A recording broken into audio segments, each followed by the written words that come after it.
आज अनेक आपल्या शेतकऱ्यांचे प्रश्न हे प्रलंबित आहेत, पण दुर्दैव असं सरकारकडनं त्याच्याकडे लक्ष दिलं जात नाही. ज्याच्यामध्ये आपण बघितलं तर आपल्या शेतात पिकणाऱ्या मालाला हमीभाव मिळत नाही, खतं महाग होत चाललेली आहेत, विम्याचा प्रश्न हा अतिशय मोठा बनलेला आहे. लोकांना अवकाळी पाऊस जो आला त्याचा अजून पैसा मिळालेला नाही.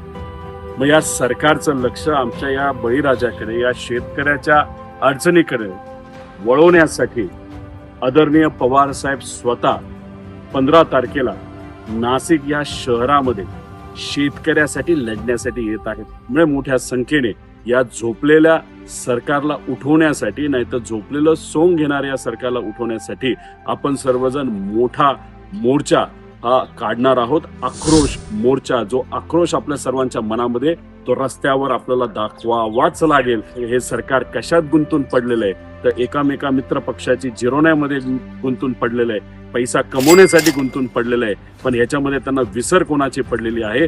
कष्टकरी शेतकरी, विद्यार्थी, लाडक्या बहिणींची, त्यांना दिलेल्या शब्दाची कर्जमाफी करतो असं त्यांनी सांगितलं होतं. आपलं सरकार आलं की आपण ठरवलंय आमच्या शेतकऱ्यांना संपूर्ण कर्जमाफी आपण देणार आहोत.